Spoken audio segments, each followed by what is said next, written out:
Film Roulette, the show where I review whatever the wheel decides. On that wheel, 100 films, from undisputed classics to whatever this is.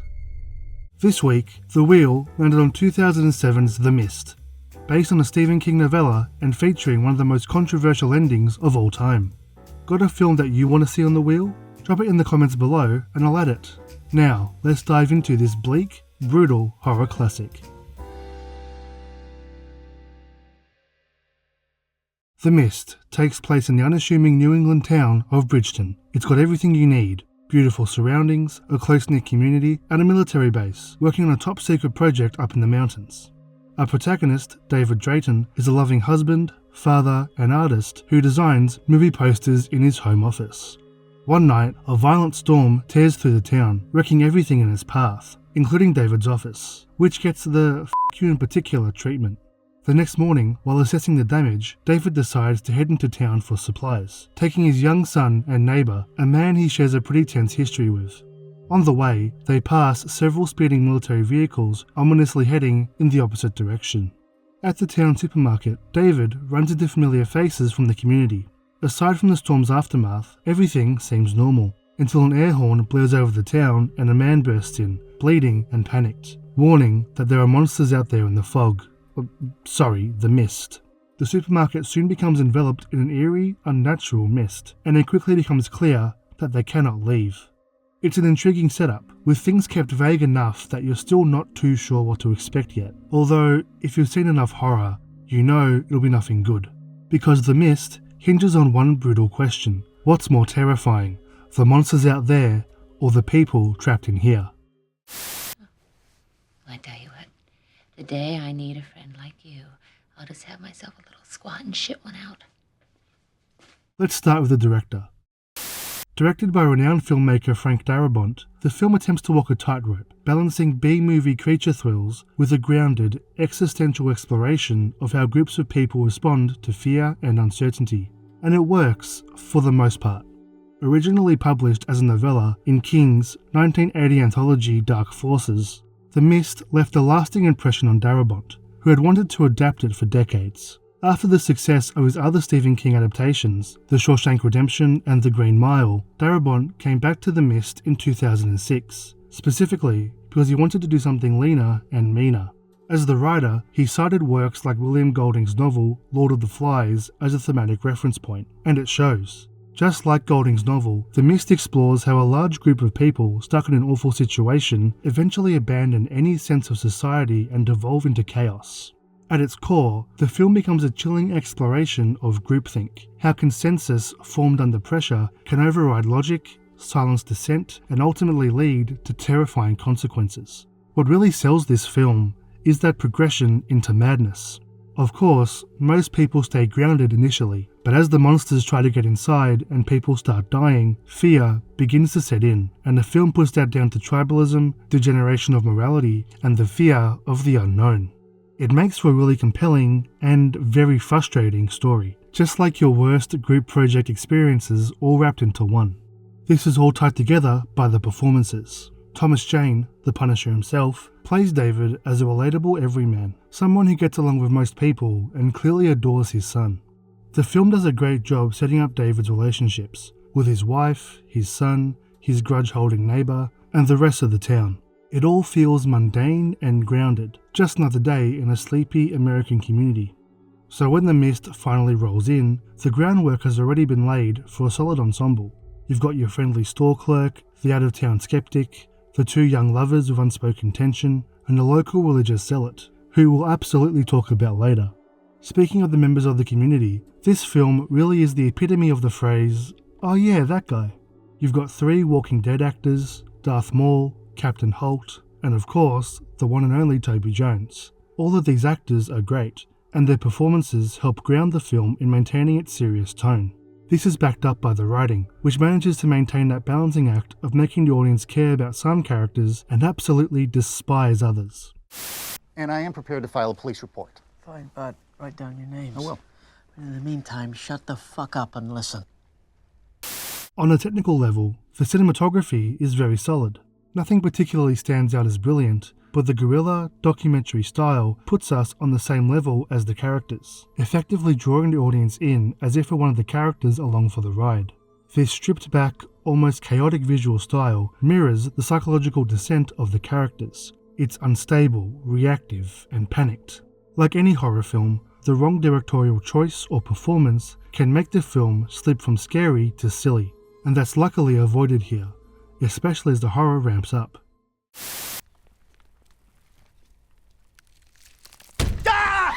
Let's talk about the creatures. While the designs of the creatures are mostly interesting, the film's nearly 20-year-old digital effects inevitably look dated. There are a few practical effects shots that look fantastic, and I wish the film utilised those effects more, because the CGI can't help but look out of date. That's not to say they're awful. The CGI isn't laughably bad, and in dimly lit sequences, they can even be quite effective and still hold up. But too often, the CGI creatures feel detached from their surroundings, breaking the immersion and pulling you out of the story. And some designs are better than others. The flying bugs and squid-like monsters are pretty forgettable, but yeah, wow, those spider things were great. Their skull-like faces and their acidic webs were awful in the best way possible, and I wish the other creatures were as inspired. So that leaves the story, and that ending. From here on out, I'll be discussing the narrative in detail, so if you don't want spoilers, go to here. Alright, so The Mist. It turns out that the mist was inadvertently created by the military in a nearby base in the mountains. Under what was called the Arrowhead Project, military scientists opened a portal to another dimension, letting in whatever was on the other side, which turned out to be a mist filled with a bunch of Lovecraftian monsters. I haven't read King's novella, but apparently the reasoning for the mist was never explained. Darabont changes that for the adaptation, and I think that's great. What works about this change is that it still remains grounded with the characters in the store. The only information we're given is secondhand, by a dying soldier infested with baby eldritch spiders, and one of the young military officers who only heard rumblings from other soldiers. The reasoning is never outright told to the audience, so the mystery is still intact. It gives just enough breadcrumbs without delving too far into the why or how of the mist. It's a clever addition to the narrative, rather than taking away from the horror. As for the people in the store, the mist is preventing everyone from leaving, leading to discussions about what they should do next. Most, like David, try to stay practical. Others deny that there are monsters out in the mist, and some embrace it as a holy event, God's punishment for us sinners. As the narrative progresses, people begin to take sides, turning on those who disagree. Take Captain Holt, for instance. He doesn't buy David's story about monsters in the mist.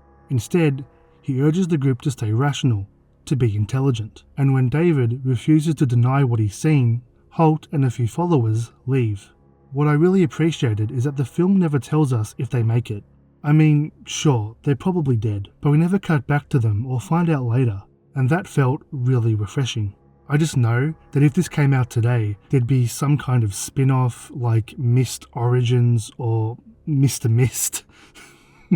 Dr. Sleep and Mr. Mist. But of course, anyone who has seen the film knows that the Eldritch monsters aren't the true villains of the film. That title belongs to Mrs. Carmody.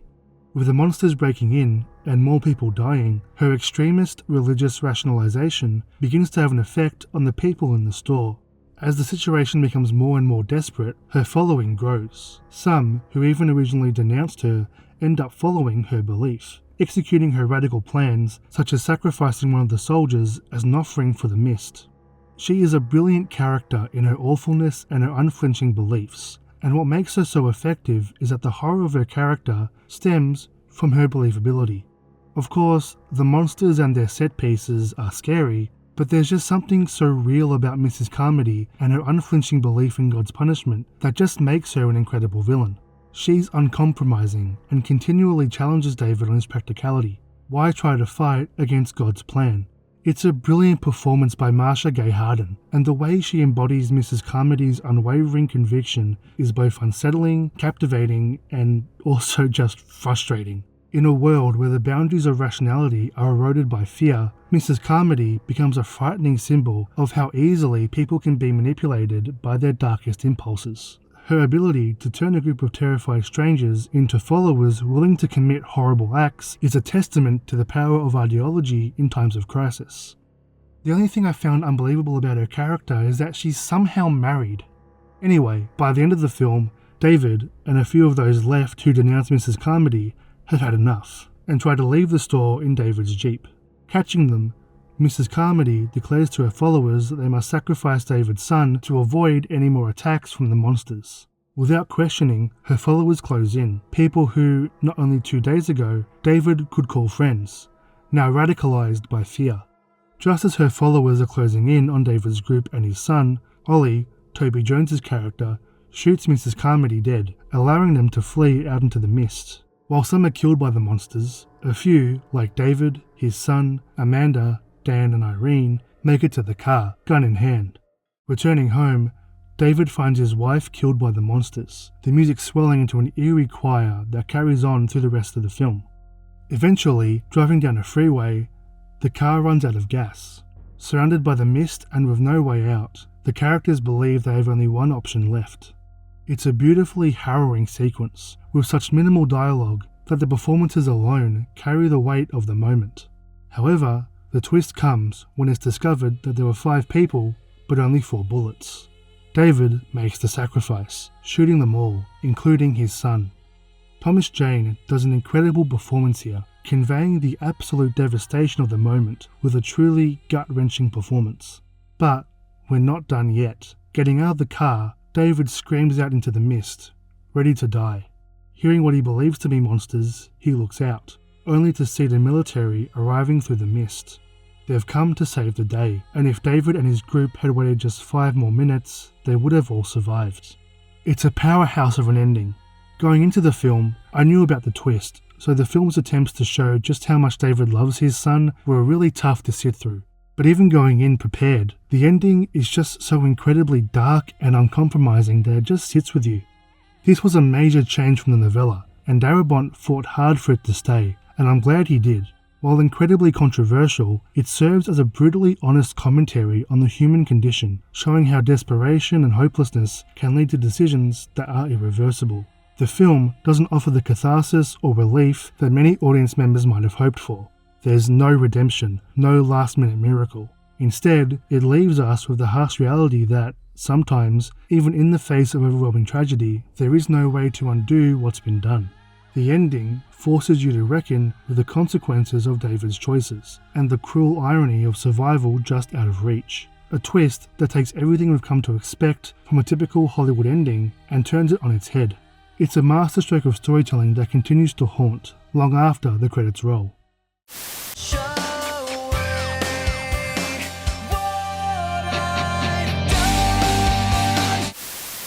So, that was 2007's The Mist, and it still holds up.